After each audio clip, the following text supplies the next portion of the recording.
આ વર્ષે 2024નું ચોમાસું કેવું રહેશે? કોંગ્રેસની ગેરંટી 8,500 રૂપિયા. પ્રચાર માટે મોદીજી આવશે ગુજરાત. પાન કાર્ડ ધારકો ધ્યાન આપે. વૃદ્ધોને દર મહિને 1200 રૂપિયા પેન્શન. ગરમીને કારણે શાળાના સમયમાં ફેરફાર. આવતા મહિને 12 દિવસ બેંકો રહેશે બંધ. ગેસ સિલિન્ડર રૂપ 300 રૂપિયામાં. 4 પ્રકારના ખેડૂતોનો હપ્તો બંધ થઈ શકે છે. આધાર કાર્ડ મફતમાં અપડેટ કરાવો. મહિલાઓને 12,000 રૂપિયાની સહાય મળશે. વિડીયો પસંદ આવે તો વિડીયોને લાઇક કરો. આ વર્ષે 2024નું ચોમાસું કેવું રહેશે? રાજ્યમાં ચોમાસાના વિવિધ પ્રારંભને લઈને હવામાન નિષ્ણાત અંબાલાલ પટેલ દ્વારા આગાહી કરી છે કે 24 મેથી 4 જૂન દરમિયાન જોવા મળશે પ્રી મોન્સૂન એક્ટિવિટીમાં, જેમાં રાજ્યમાં 8 થી 15 જૂન વચ્ચે ચોમાસાનું આગમન થશે. જૂનની શરૂઆતમાં અરબ સાગરમાં હલચલ દેખાય છે, તેમજ દક્ષિણ ગુજરાતમાં ભાગોમાં સારો વરસાદ થશે. જૂનાગઢ જિલ્લામાં ભાગોમાં સારો વરસાદ રહેશે. અમરેલી જિલ્લામાં પણ સારો વરસાદ થશે. બનાસકાંઠાના જિલ્લામાં પણ સારો એવા પ્રમાણમાં વરસાદ થશે, તેમજ કચ્છ જિલ્લાના ભાગોમાં સારો વરસાદ વરસશે. તેમજ ઓગસ્ટ અને સપ્ટેમ્બરમાં સારો વરસાદ થશે, તેમજ દરિયામાં હવાનું હળવું દબાણ ઊભું થશે. કોંગ્રેસની ગેરંટી મહિને 8,500 રૂપિયા.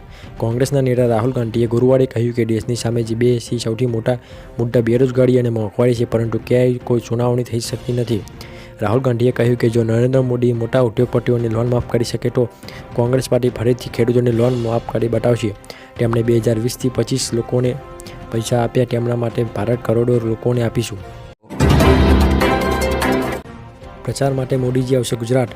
પીએમ મોદી જ્યારે ગુજરાતમાં લોકસભા ચૂંટણી પ્રચાર કરવા પહોંચશે તે દિવસે 1 મે એટલે કે રાજ્યનો સ્થાપના દિવસ પણ હશે. પીએમ મોદી 1 અને 2 મેના રોજ ગુજરાતના કુલ 100 જનસભાઓ સંબોધવાના છે. આ 100 જનસભાની સાથે પીએમ મોદી 14 લોકસભા અને 70 વિધાનસભાને કવર કરશે. 1 મેના રોજ હિંમતનગર અને બનાસકાંઠાના ડીસામાં સભા કરશે. 2 મેના રોજ આણંદ, વઢવાણ, જૂનાગઢ અને જામનગરમાં જનસભાઓ સંબોધિત કરશે. પ્રધાનમંત્રી નરેન્દ્ર મોદી બનાસકાંઠા, પાટણ, સાબરકાંઠા, મહેસાણા, અમદાવાદ, આણંદ, ખેડા, સુરેન્દ્રનગર, રાજકોટ, ભાવનગર, જૂનાગઢ, પોરબંદર, અમરેલી, જામનગર લોકસભા બેઠકોને કવર કરશે. પાન કાર્ડ ધારકો ધ્યાન આપે. જે લોકોને પાન કાર્ડને આધાર કાર્ડ સાથે લિંક કરવાનું બાકી હોય તે વહેલી તકે પાન કાર્ડને આધાર કાર્ડ સાથે લિંક કરી શકે છે. જ્યારે કેન્દ્ર સરકાર જણાવ્યા અનુસાર દેશમાં 70 કરોડ પાન કાર્ડ ધારકો છે, જેમાંથી 10 કરોડ લોકોએ પાન કાર્ડ સાથે આધાર કાર્ડને લિંક કરી નથી. પણ જો આધાર કાર્ડ અને પાન કાર્ડ લિંક નહીં હોય તો તમે મોટી રકમના વ્યવહારો બેંક દ્વારા કરી શકશો નહીં. સરકારી યોજનાઓનો લાભ પણ મેળવી શકશો નહીં. તેમજ ટેક્સ વિભાગ દ્વારા કોઈ પણ રિફંડ આપવામાં આવશે નહીં. જો કે લાંબા સમયથી પાન અને આધાર કાર્ડ લિંક થશે તો ગભરાશો નહીં. વૃદ્ધોને દર મહિને 1200 રૂપિયા પેન્શન. ગુજરાતના વૃદ્ધ વડીલોને સરકારની સામાજિક ન્યાય અને અધિકારિતા વિભાગ કામ કરે છે, જેમાં સરકાર નિરાધાર વૃદ્ધ પેન્શન યોજના છે, જેમાં પેન્શન પાત્ર લાભાર્થીઓને માસિક સહાય મળે છે. 60 થી 89 વર્ષની ઉંમરના જૂથના લોકોને 3,750 અને 80 વર્ષથી ઉપરના વધુ વ્યક્તિ માટે 1,000 રૂપિયા મળે છે, જેમાં 500 રાજ્ય સરકાર દ્વારા આપવામાં આવે છે. અરજી કરવા માટે ગ્રામીણ વિસ્તારોમાં વીસી અને શહેરી વિસ્તારોમાં મામલતદાર કચેરીની મુલાકાત લેવી. ગરમીને કારણે શાળામાં સમયમાં ફેરફાર. આગામી સમયમાં હીટવેવ અને ઉનાળાની ગરમીને લઈ શિક્ષણ વિભાગે આગોતરા પગલાં લીધા છે. હીટવેવના કારણે શાળાના વિદ્યાર્થીઓ અને સ્ટાફને કોઈ મુશ્કેલીનો સામનો ન કરવો પડે તે માટે શાળાના સમયમાં મોટો ફેરફાર કરવામાં આવ્યો છે. ગુજરાતમાં ગરમીને લીધે પ્રાથમિક શાળાઓનો સમય સવારે 7 થી 11 વાગ્યાનો કરાશે. ગાંધીનગરની પ્રાથમિક શિક્ષણ નિયામકનો તમામ જિલ્લા શિક્ષણ તારીખોને આદેશ. ઓપન એર ક્લાસ ન લેવા અપાઈ સૂચના. શિક્ષકોને હીટવેવ અને તેનાથી બચાવવાના ઉપાયો વિદ્યાર્થીઓને જણાવવા પણ આદેશ. આવતા મહિને 12 દિવસ બેંકો રહેશે બંધ. મહિનાની વચ્ચે ગણતરીના દિવસો બાકી રહ્યા છે, ત્યારે રિઝર્વ બેંક ઓફ ઇન્ડિયા દ્વારા જાહેર કરાયેલ રજાઓની યાદી અનુસાર મે 2024માં બેંકો 12 દિવસ બંધ રહેશે. આમાં બીજા અને ચોથા શનિવાર સિવાયના તમામ રવિવારની સમાવેશ થાય છે. આ સિવાય કેટલાક રાજ્યોમાં લોકસભાની ચૂંટણીને લઈને બેંકો બંધ રહેશે. મે મહિનામાં રવિન્દ્રનાથ ટાગોરની જન્મજયંતિ, નજરુલ જયંતિ, અક્ષય તૃતીયા જેવા ઘણા તહેવારો છે, જેના કારણે બેંકો કામ કરશે નહીં. ગેસ સિલિન્ડર 300 રૂપિયા. ચૂંટણી સમયે કેન્દ્ર સરકાર ગરીબ અને મધ્યમ વર્ગને રાહત આપવાનો નિર્ણય લીધો છે.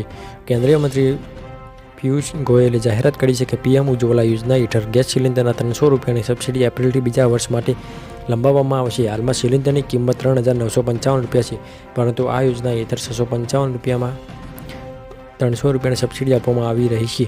સરકાર દ્વારા વધુ એક સબસિડીથી 12,000 કરોડ રૂપિયાનો બોજ પડશે. 4 પ્રકારના ખેડૂતોને હપ્તો બંધ થઈ શકે. આ 4 પ્રકારના ખેડૂતોનો અટકી શકે 2,000 રૂપિયાનો હપ્તો. અને પહેલો ખેડૂત, જો તમે અયોગ્ય હોવા છતાં પણ ખોટી રીતે અરજી કરશો તો તમારી અરજી રદ થઈ શકે છે, જેના પછી તમે હપ્તાથી વંચિત રહી જશો. આ યોજના સાથે ખોટી રીતે જોડાયેલા લોકોની ઓળખ કરવામાં આવી રહી છે. આધાર કાર્ડ મફતમાં અપડેટ કરાવો. કેન્દ્ર સરકારે ફીમાં આધાર કાર્ડ અપડેટ કરવાની ડેડલાઇન વધારી દીધી છે. પહેલાં અપડેટ કરવાની છેલ્લી તારીખ 14 માર્ચ હતી. પહેલાં હાલ સરકારે તે વધારીને 14 જૂન કરી છે. આધાર કાર્ડમાં હવે 14 જૂન સુધી ફ્રી અપડેટ કરાવી શકાશે. જન્મ તારીખ, gender, mobile number, email ID વગેરે ફ્રીમાં અપડેટ કરી શકાશે. આ બાબતે જાણકારી યુઆઈડીએ સોશિયલ મીડિયા પર પોસ્ટ કરી તેની જાણકારી આપી છે. આ સેવા માય આધાર પોર્ટલ ઉપર મળી રહે છે. મહિલાઓને 12,000 રૂપિયા સહાય મળશે. નમોશ્રી યોજનામાં નક્કી કરેલ કેટેગરીની મહિલાઓને પ્રસૂતિમાં સહાય આપવામાં આવશે. ભારત સરકારે નક્કી કર્યા મુજબની SC/ST BPL કાર્ડ ધારક NFS કાર્ડ હોલ્ડર PM જે લાભાર્થી દિવ્યાંગતા ધરાવતા બહેનો સહિતની 11 કેટેગરીની બહેનોને સરકારી કે ખાનગી હોસ્પિટલની પ્રસૂતિ બદલ હાલના 100,000ના બદલે 12,000 રૂપિયાની સહાય 3 તબક્કામાં આપવામાં આવશે.